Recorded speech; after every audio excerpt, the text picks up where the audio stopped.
तो हे दोस्तों, welcome back to the channel. आज के इस वीडियो में हम कवर करेंगे टेक्निकल एनालिसिस का पार्ट 6। इसमें हम जानेंगे कि प्रॉफिट को बुक कैसे करते हैं। लास्ट की वीडियो में हमने कवर किया था कि जब आपके ट्रेड फेवर में ना जाए, मतलब जब लॉस होने जाए, तो लॉस को सही जगह पे कहाँ पर देते हैं। वो वाली वीडियो अगर आपने नहीं देखी होगी तो वो जाके देख लेना। मैं आई बटन में लिंक डाल दूंगा और डिस्क्रिप्शन में लिंक भी डाल दूंगा। उसको अगर आप देख लोगे तो ये समझ में आ जाएगा कि जब आपके ट्रेड फेवर में नहीं जाता है तब आप एग्जिट कहाँ पे देते हो। अब ये उसका उल्टा वीडियो है, मतलब कि अब ये वीडियो है कि जब आपका ट्रेड आपके फेवर में जाएगा तब आप अपने प्रॉफिट को कौन से एरिया में बुक करोगे। जब बिगिनर्स ट्रेडिंग करने आते, जैसे मैं आया था, तो उनको ये तो पता रहता है कि ट्रेड करना है, ठीक है, और नुकसान नहीं करना है, इतना पता है, पर ट्रेड को बुक कहाँ करना है और एग्जिट कहाँ पे लेना है ये उनको पता ही नहीं चलता था। तो ये वीडियो मैंने खास करके उन बिगिनर्स को ध्यान में रखते हुए बनाया जो एकदम बेसिक से आया बट ट्रेडिंग को सीखना चाहते हैं। तो ये वीडियो थोड़ा सा बेसिक से जाते जाते एडवांस में जाएगा कि प्रॉफिट को बुक करने का सही तरीका कैसे होता है और सही साइकोलॉजी के साथ कैसे आप ट्रेड में एंटर करके सही प्रॉफिट को कैसे बुक करते हो। ओके, तो जल्दी से चलते हैं चार्ट की ओर और जल्दी से समझते हैं कि कैसे आप अपने प्रॉफिट को सही जगह पे बुक कर सकते हो। ओके, तो सबसे पहले चार्ट से पहले मैं आपको साइकोलॉजी पूरा आपको क्लियर करना चाहता हूँ। ओके दोस्तों, क्योंकि मैं ये जान रहा हूँ, क्योंकि मैं ना ये वीडियो को इसलिए ध्यान से बना रहा हूँ क्योंकि मैं आपको समझ रहा हूँ एक बिगिनर जो मार्केट में बिगिनर आया है और उसको ये जानना है कि मार्केट में प्रॉफिट को कौन सी जगह पे बुक किया जाता है और सही साइकोलॉजी के साथ। देखो दोस्तों, हमें पता है कि मार्केट में एक रेजिस्टेंट होता है, एक सपोर्ट होता है। ओके, हमें पता है एक सपोर्ट पे जब प्राइस नीचे आता है और जब प्राइस सपोर्ट पे आके ऊपर जाता है तो वो रेजिस्टेंट पे जाता है। ओके, फिर रेजिस्टेंट से वो गिरता है, फिर रेजिस्टेंट से गिरते हुए वो फिर सपोर्ट पे आता है, फिर वो यहीं से वो ऊपर जाता है। ओके, अब इसको ध्यान में रखते हुए ये समझ में आता है गाइस, देखो जब भी आप ट्रेड करोगे ना, आपको अपने सपोर्ट और रेजिस्टेंट मार्क पहले से करके रखने पड़ेंगे, तभी आप ट्रेड में साइकोलॉजी के साथ बन पाओगे और अपने ट्रेड को कैलकुलेशन के साथ पकड़ के रख पाओगे। ओके, जब प्राइस आपको पता है कि प्राइस यहाँ पर सपोर्ट पे आएगा, कोई एक डोजी या फिर कोई एक हैमर कैंडल बना देता है और मैं यहाँ पर ट्रेड लूँगा, प्राइस पहले भी यहीं से गिरा है, प्राइस फिर से यहीं पर रेजिस्टेंट करने गया है और प्राइस अभी भी यहीं से आया है, तो मोस्ट ऑफ द पॉसिबिलिटी फिर से यही हो सकती है कि चलो प्राइस को मैं यहाँ पर एक बार कॉल ऑप्शन बाय करके या फिर मैं यहाँ पर बाय करता हूँ और फिर प्राइस यहाँ तक का मेरे पास रेजिस्टेंट अवेलेबल है, फिर उसके बाद मैं यहाँ पर जाके उसे सेल कर दूंगा। ओके, तो अब आपको समझ में आया होगा कि आपको ना सेल करने के लिए, मतलब आपको प्रॉफिट को बुक करने के लिए आपको अपने रेजिस्टेंट और सपोर्ट ये पता होना चाहिए। ओके, कहीं पे भी बीच पे ऐसे प्रॉफिट को बुक नहीं करना है, तब रिस्क टू रिवॉर्ड रेशियो गड़बड़ा जाएगा। अगर आप यहीं से निकल जाते हो तो इतना जो प्रॉफिट आपके लिए भगवान आपको बना के दे रहा है, आप तो इसको मिस कर दोगे। तो आपको ट्रेडर बनना है, आपको गैम्बलर नहीं बनना है। तो मैंने आपको बेसिक का चीज़ ये बताया कि जी आपको अगर आपका रेजिस्टेंट और आपको आपका सपोर्ट जब पता होगा ना, तो आपको पता होगा कि जब भी आप रेजिस्टेंट पे जाओगे तो आपको पता होगा कि प्राइस पहले से यहाँ ऐसे सपोर्ट लेने गया था, फिर ऊपर गया है, तो यहाँ से एक बार और प्राइस अगर रेजिस्टेंट ले रहा है तो मैं यहाँ तक का टारगेट लेके फिर से यहाँ तक का एक सेल पोजीशन बना सकता हूँ।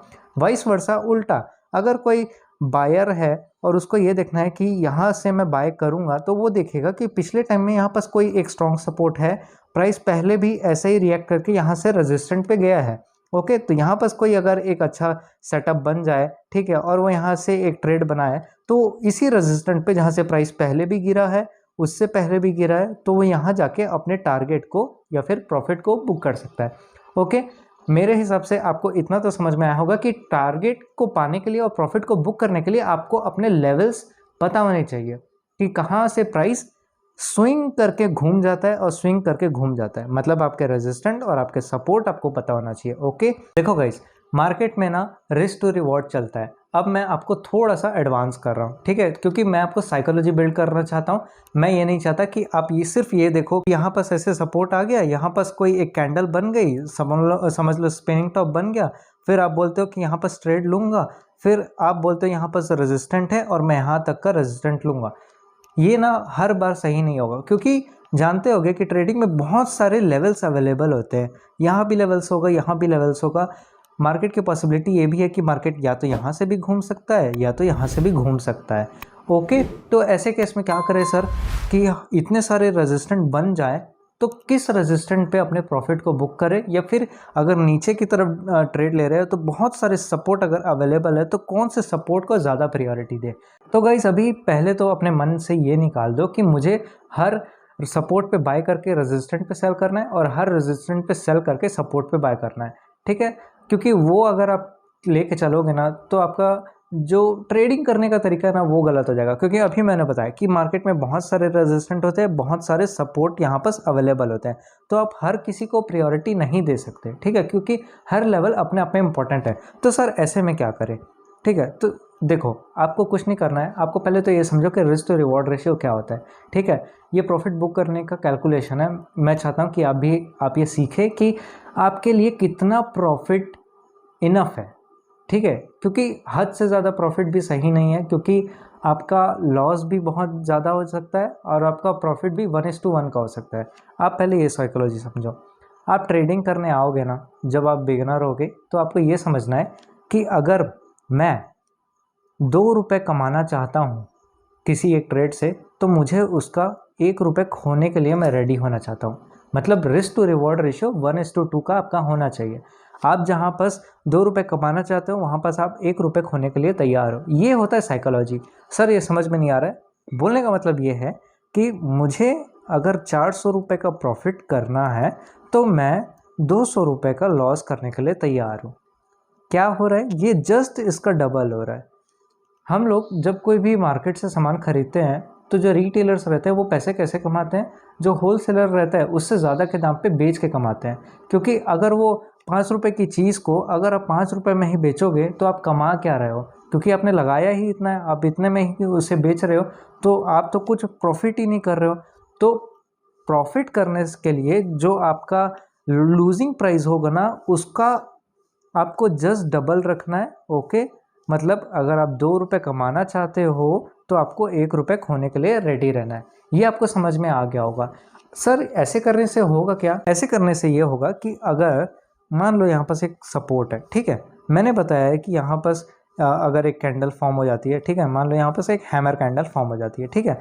अब ऊपर में एक रेजिस्टेंट है और उसके ऊपर भी एक और रेजिस्टेंट है, ठीक है। अब प्राइस यहाँ से भी पहले कंसोलिडेट करके ऐसे नीचे गिरा है और इसको भी ऐसे कर रिस्पेक्ट करके नीचे गिरा है। अब आप सोचो कि सर मैं ज़्यादा प्रॉफिट पाने के लिए यहाँ पास जाऊँ कि यहाँ तक जाऊँ, मुझे तो यहाँ पास प्रॉफिट हो जाएगा, बट मार्केट आपके हिसाब से नहीं चलेगा, ऐसे भी हो सकता है वो यहाँ से ऐसे घूम भी सकता है ना।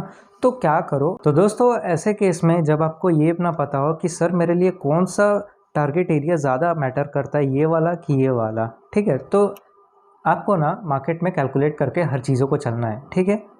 आपको अपना रिस्क टू रिवॉर्ड रेशियो पता रहना चाहिए कि आपके लिए इनफ प्रॉफिट क्या है। आपको कुछ नहीं करना है, आप सिंपल एक काम करो, ये वाला टूल लो, लॉन्ग पोजीशन पे चलो। मैं सपोज यहाँ पर कोई एक कैंडल बनी, यहाँ पर मैं एंट्री करता हूँ, ठीक है। तो मैंने क्या बताया, आपका जो लूजिंग प्राइस होगा वो कम होगा और आपका जो प्रॉफिट वाला प्राइस रहेगा वो लूजिंग प्राइस का जस्ट डबल होना चाहिए। मतलब अगर आप 2 रुपये कमाना चाहते हो तो आप 1 रुपये खोने के लिए तैयार हो। इस केस में अगर मैं अपना स्टॉप लॉस, ये वाले केस में अपना स्टॉप लॉस को मैं इसको यहाँ पर कर लेते हैं। यहाँ पर देखो, मैं अगर अपना स्टॉप लॉस को 30 पॉइंट रखता हूँ तो अगर मैं 30 रुपये खोने के लिए तैयार हूँ तो मुझे पाने के लिए कितना, मुझे कमाने के लिए मेरे लिए कितना इनफ प्रॉफिट होगा, तो 30 का डबल होता है, 30 इंटू 2 60 होता है। तो मुझे अपना रिस्क टू रिवॉर्ड रेशियो कितने पे लाना होगा, 60 पे, ओके। तो अगर आप देखोगे तो मैंने यहाँ पर इसको 60 पे कर दिया है। यहाँ पर देखोगे तो ये वाला 60 हो गया और रिस्क टू रिवॉर्ड देखोगे तो 1:9 है, मतलब मोटा मोटा 1:2 है। तो ये होता है सही तरीके का ट्रेडिंग, ठीक है। ना इधर जाने का टेंशन, ना इधर जाने का टेंशन। एक अच्छा कैलकुलेशन वाला ट्रेड जिसमें आप 60 रुपये कमाने के लिए 30 रुपीज़ गंवाने को तैयार हो और इतना प्रॉफिट मिलता है तो बहुत इनफ है। क्योंकि अगर आप 60 पॉइंट्स अगर बात करते हो तो यहाँ 0 से ट्रेड लिया हुआ अगर 60 पे जाता है तो 60 पॉइंट्स आपने कैप्चर किए, और 60 पॉइंट कैप्चर करना मार्केट में बहुत अच्छा प्रॉफिट होता है यार, है ना। आप जानते होगे, अगर आपने ट्रेनिंग करी होगी तो आप ये जानते होगे कि 50 से 60 पॉइंट भी एक बिगिनर के लिए बहुत मैटर करता है। क्योंकि जो बिगिनर आते हैं ना, जो उनको ये सब नहीं पता रहता कि कैलकुलेट करके कैसे करना रहता है, और वो कहीं भी आए बाय ट्रेड लेते हैं, वो क्या करते हैं, ₹500 प्रॉफिट होता है निकाल लेते हैं, ₹1000 प्रॉफिट होता है निकाल लेते हैं डर के मारे। फिर पता चलता है कि प्राइस ऐसे आता है, फिर ऊपर चले जाता है, फिर वो रिग्रेट करने लगते हैं। अब यहाँ पर क्या हो रहा है कि यहाँ पर आप सब कुछ कैलकुलेट करके चल रहे हो। आपको पता है आप कितना रुपए खोने के लिए तैयार हो, आपको पता है कि मुझे प्रॉफिट होगा तो कितना होगा, झंझट ही नहीं। अगर आपको ये वीडियो का ये वाला पार्ट अगर पसंद आया होगा तो वीडियो को लाइक शेयर ज़रूर करें। ओके, अब मैं आपको ना चार्ट पे लेके चलता हूँ और वहाँ पर आपको ये बताऊँगा कि ट्रेड में प्रॉफिट बुक करने से पहले एक एडवांस तरीके का एनालिसिस करना क्यों ज़रूरी है। ओके, मैं आपको पहले यहाँ पर भी करके दिखाना चाहूँगा। अब देखो गाइस, मैं आपको अब थोड़ा सा और एडवांस में ले जाऊँगा ताकि आपको अपने प्रॉफिट को बुक करने के लिए और ज़्यादा आसानी हो। ओके, मैंने अभी तक ये बताया कि रिस्क टू रिवॉर्ड आपको कैलकुलेट करके चलना है, जिसके कारण आपको अपना रेजिस्टेंट लेवल पे अगर आप प्रॉफिट को बुक करते हो तो वो भी सही है, बट अगर आप रिस्क टू रिवॉर्ड रेशियो 1:2 का लेके चलते हो तो वैसे में भी बहुत बेटर रहता है। 1:2 लेके चलने का मोटिव ये रहता है कि आप कैलकुलेट करके अपने लॉस को और अपने प्रॉफिट को मेंटेन रखते हो और मार्केट में स्पेकुलेशन नहीं करते कि मार्केट में मुझे यहाँ पर सेल करना है तो मुझे प्रॉफिट होगा, यहाँ पर मुझे सेल करना है तो ही मुझे प्रॉफिट होगा। आप इसको करके भी एक अच्छा प्रॉफिट कमा सकते हैं। ओके, तो ये तो हो गया रिस्क टू रिवॉर्ड रेशियो लेके प्रॉफिट को बुक करने का तरीका और रेजिस्टेंट पे अपने प्रॉफिट को बुक करने का। और यही सेम उल्टा, अगर आप सेल पोजीशन लेते हो तो वहीं बस आप सपोर्ट पे सेल करके यहाँ तक का टारगेट लेके अपने प्रॉफिट को बुक करते हो। ये हो गया सेल साइड में, ठीक है। अब मैं आपको कुछ और भी बताना चाहूँगा। सपोज करो ये आपका एक रेजिस्टेंट हो गया, ये आपका एक सपोर्ट हो गया, ठीक है। अब क्या होता है कि कैंडल्स जो बनते हैं ना सपोर्ट और रेजिस्टेंट पे, वो ऐसे तो नहीं बनते, ऐसे स्क्वायर तो नहीं बनते, ठीक है। आप जानते होंगे कि कई बार ऐसे बनता है, ठीक है, कई बार ऐसे बन जाते हैं, कई बार ऐसे बन जाते हैं और कई बार ऐसे डोजी बन जाते हैं, ठीक है। तो अब आप ये देखो कि चलो यहाँ से प्राइस सपोर्ट लेके प्राइस पहले भी ऊपर गया और रेजिस्टेंट लेके प्राइस यहाँ से पहले भी नीचे आया। अब आप इसी चीज़ को देखते हो और आप यहाँ पर सपोर्ट पे बाय करने का सोचते हो और यहाँ पर एक हैमर कैंडल बन जाती है, ठीक है। अब मेरा आपसे क्वेश्चन है कि आपके लिए बिना रिस्क वाला, बिना डर वाला प्रॉफिट बुक करना कौन सा एरिया होगा। ओके, अगर आप देखोगे यहाँ पर ये वाला एरिया जो रेजिस्टेंट है और ये वाला जो पोर्शन है यहाँ से यहाँ पर क्या हो रहा है दोस्तों, यहाँ पर सेलिंग प्रेशर आ रहा है। अगर आप नोटिस करोगे यहाँ पर सेलिंग प्रेशर आ रहा है। ये वाला एरिया दिख रहा है, ये वाला एरिया देखो, एक वीक यहाँ से बनी, एक वीक यहाँ से बनी, एक वीक यहाँ से बनी, ठीक है। एक कैंडल यहाँ पर है बट उसके बाद दूसरी कैंडल यहाँ पर बनी, ठीक है। तो आपको अपने प्रॉफिट बुक करने से पहले ये देखना है कि जब आप बाइंग पोजीशन में होगे तब आपका सेलिंग प्रेशर वाला एरिया कहाँ है, और अगर आप सेल कर रहे होगे, अगर आपने पुट ऑप्शन लिया होगा तब आपको ये देखना है कि नीचे से कोई बाइंग प्रेशर वाला एरिया कहाँ पे है। जैसे यहाँ पर ये आपका क्या हो गया, ये बाइंग प्रेशर वाला एरिया हो गया।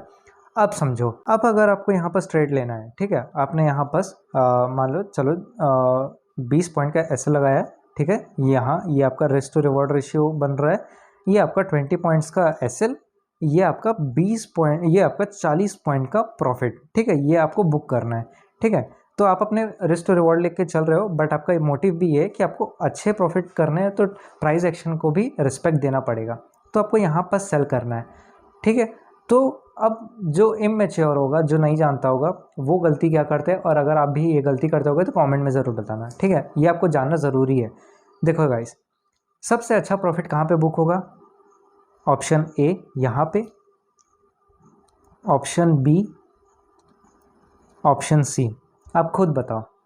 आप बोलोगे सर ऑप्शन ए ज़्यादा बेटर लग रहा है क्योंकि यहाँ पर एक अच्छा और एक जल्दी प्रॉफिट बुकिंग हो सकती है, क्योंकि यहाँ पर देखोगे यहाँ पर कैंडल है, ठीक है, यहाँ पर भी कैंडल है, तो यहाँ पर अपना रिस्क टू रिवॉर्ड को फॉलो करके इतना तक का तो टारगेट ले ही सकते हैं। बट अगर कोई ये चीज़ नहीं जानता होगा और वो एकदम अंधाधुंध इतने बड़े बड़े बोलता है कि मैं 20 पॉइंट का एसएल लेके मैं 90 पॉइंट का टारगेट रख लूँगा, ये पॉसिबल होता है, बट जब आप प्रोफेशनल हो जाओगे तब होता है। तो यहाँ पर क्या होगा, देखो यहाँ से क्या आ रहा है, यहाँ से सेलिंग प्रेशर आ रहा है, ये ऐसे सेलिंग प्रेशर आ रहा है, ऊपर से प्राइस को नीचे ढकेला जा रहा है। तो अगर कोई यहाँ पर ऐसे जाता है तो प्राइस को यहाँ पर प्रॉफिट बुक करने में उसको परेशानी आएगी, वो यहाँ से भी पलट सकता है।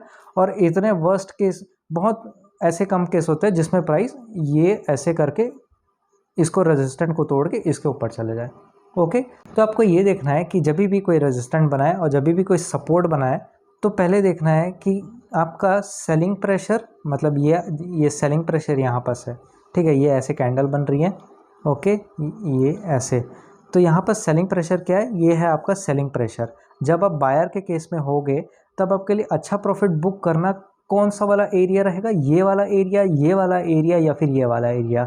तो आपके लिए सबसे ऑप्शन ए बेटर रहेगा, क्योंकि यहाँ पर आपका एक अच्छा प्रॉफिट भी हो जाएगा और आप सेफली निकलोगे। ठीक है, सेम वाइस वर्सा उल्टा, अगर आप यहाँ पर सेल में हो, आपने पुट ऑप्शन लिया है और आप यहाँ पर देख रहे हो कि यहाँ से प्राइस पहले भी सपोर्ट लेने गया है, बट आपको देखना है कि आप सेलर हो तो आपके लिए बाइंग प्रेशर कहाँ से आ रही है। तो अगर आप देखोगे तो बाइंग प्रेशर ये वाले एरिया से आ रही है, यहाँ से प्राइस बार बार ऊपर चले जा रहा है। ठीक है, यहाँ से बार बार ऊपर चले जा रहा है। तो आपके लिए सिर्फ सबसे सेफेस्ट एरिया कौन सा होगा अपने प्रॉफिट को बुक करने का, ये वाला एरिया, ये वाला एरिया। ठीक है, यहाँ पर आप अपने प्रॉफिट को बुक कर सकते हो। अब मैं आपको चार्ट पे लेके चलता हूँ क्योंकि प्रैक्टिकल एग्जांपल भी ज़रूरी है। ओके, हमने ये समझा है कि यहाँ पर एक रेजिस्टेंट है। ठीक है, यहाँ पर अगर आप देखोगे, ओके, अब मैं आपको बता रहा हूँ कि सेलिंग प्रेशर और बाइंग प्रेशर का कॉन्सेप्ट क्या होता है। अब देखो, प्राइस ऐसे नीचे आया, ये ऊपर गया। ओके, अब प्राइस यहाँ से नीचे आया, फिर ऊपर नहीं जा पाया। अब प्रीवियस डे में ये सबसे हाईएस्ट था। ठीक है, और यहाँ पर प्राइस बहुत देर से कंसोलिडेट कर रहा है। ठीक है, फिर उसके बाद एक डोजी कैंडल, न्यूट्रल कैंडल बना देता है और प्राइस ऐसे नीचे गिरता है। कहानी यहीं पर अच्छी है, समझो। अगर आपने यहाँ पर एंट्री बनाई रहती, मैं आपको करके दिखाता, शॉर्ट पोजीशन, ये आपने डाउन साइड के लिए एक एंट्री बनाई, आपने यहाँ पर एंट्री बनाई। ठीक है, ये ठीक है, आप अपना स्टॉप लॉस कहाँ पर रखोगे, कैंडल के थोड़ा सा ऊपर। ठीक है, अगर आप देखोगे तो स्टॉप लॉस निकल के आ रहा है 16 का। ठीक है, इसको हम लोग 20 कर लेते हैं। तो हमने अपने रिस्क टू रिवॉर्ड रेशियो को 20 रखा है। तो 20 रुपये खोने के लिए आप तैयार हो, तो कमाना कितना है आपको, तो कमाना है आपको उसका डबल 40 रुपये। तो 1:2 रिस्क टू रिवॉर्ड रेशियो रख लो। ठीक है, तो अगर आप देखोगे तो कितना ईजी टारगेट यहाँ पर आपको मिल रहा है। अगर आप देखोगे 20 पॉइंट का एसएल यहाँ पर एक ही कैंडल में आपका जो प्रॉफिट बुकिंग है वो यहाँ पर हो जाती है। 1:2 आपका रिस्क रिवॉर्ड था, 20 रुपये खोने के लिए तैयार थे, 40 रुपये आपने जल्दी से कमा लिया। तो अब आपके माइंड में कोई टेंशन रहेगा क्या कि यार और नीचे जाना चाहिए, और नीचे जाना चाहिए। आपका कैलकुलेशन सही था, आपने अपना प्रॉफिट बुक कर लिया, आप क्लोज करके लैपटॉप बंद करके दूसरा काम कर सकते हो। ज़्यादा अच्छा क्या है, यही है ना भाई। लालच बुरी वाला है, आप जानते हो। मार्केट में सट्टा नहीं करना है, मार्केट में कैलकुलेट करके अपने क्षमता अनुसार अपने लॉस को देखते हुए उसका जस्ट डबल आपको प्रॉफिट करना है, ये आपको ध्यान रखना है। ठीक है, चलो सर, ये तो हो गया 1:2 का बात। ओके, अब मैंने वो दूसरा बात बताया था कि हमें अपना जो ट्रेड रहता है या फिर अपने प्रॉफिट है, बाइंग प्रेशर और सेलिंग प्रेशर से आने से पहले उसको क्लोज करना है। तो यहाँ पर क्या हो रहा है, अब वो मैं आपको दिखाना चाहूँगा। ठीक है, अब देखो यहाँ पर देखो ये क्या हो रहा है, ये वाला एरिया देख रहे हो, ये एरिया यहाँ पर क्या हो रहा है, बाइंग प्रेशर यहाँ से आ रहा है। देखो ये आ रहा है, यहाँ से बाइंग प्रेशर आ रहा है, प्राइस यहाँ से उठ गया झटके से। ठीक है, यहाँ पर देखो ये पहले भी सपोर्ट था, प्राइस यहाँ से भी चला गया था। तो किसी के लिए डिफिकल्ट ये वाला, ये स्ट्रेस वाला एरिया हो जाएगा, ये आपको टेंशन में डाल देगा, अरे यार झटके से ऐसे चले ना जाए। ठीक है, तो पहले तो आपका सबसे दूसरा अच्छा टारगेट कौन सा होगा, ये वाला सपोर्ट, यहाँ से सेलिंग बाइंग प्रेशर आने से पहले ये वाला एरिया अगर आप देखोगे तो ये वाला एरिया है। तो प्राइस अगर आप देखोगे तो थोड़ा देर बाद एक कैंडल बनाया भी, देखो फिर क्या हो गया, दूसरा देखो दूसरी बारी में क्या हुआ, एक ग्रीन कैंडल झटके से बनी, फिर जल्दी से मार्केट ऐसे करके ऊपर चला गया। तो जो होल्ड करके बैठा हुआ कि प्राइस इतना ऐसे सेलिंग पे आया है, प्राइस फिर से रेजिस्टेंट लेके और नीचे जाएगा, तो प्राइस वैसे तो नहीं करेगा। तो यार जितना प्राइस या फिर तो यार जितना आपको कैलकुलेट करके आपका रिस्क टू रिवॉर्ड रेशियो बता रहा है ना कि इतना प्रॉफिट तेरे लिए इनफ होगा, उसी को फॉलो करो। और दूसरा बाइंग प्रेशर और सेलिंग प्रेशर को देख लो, यहाँ से बाइंग प्रेशर आ रहा था तो यहाँ तक भी आप अपने टारगेट को बुक करके निकल सकते थे। ओके, तो ये वीडियो का मोटिव सिर्फ यही था कि प्रॉफिट को बुक करने का तरीका साइकोलॉजिकल वे में 2 तरीके होते हैं, रिस्क टू रिवॉर्ड रेशियो को फॉलो करके, सपोर्ट रेजिस्टेंट को फॉलो करके, और दूसरा बाइंग और सेलिंग प्रेशर को देखते हुए वहाँ पर अपने प्रॉफिट को एग्जिट करते हैं। उससे ज़्यादा करने की कोशिश करोगे तो या तो प्राइस ऐसे करके पलट जाएगा और आपका लॉस बुक हो जाएगा। तो ज़्यादा अच्छा क्या है, अब आप सोच के बताइएगा। और अगर आपको ये वीडियो अच्छी लगी तो लाइक शेयर सब्सक्राइब ज़रूर करें, दोस्तों के साथ स्प्रेड करें। और अगर आपके मन में कोई भी क्वेश्चन डाउट होगा तो कमेंट में ज़रूर पूछ सकते हैं, सजेशन होगा तो वो भी दे सकते हैं। तब तक के लिए अपना ध्यान रखें, अच्छे से ट्रेड करें, साइकोलॉजी के साथ ट्रेड करें और अपने ट्रेडिंग जर्नल बनाएं और कैलकुलेटेड रिस्क लें। सी यू सून।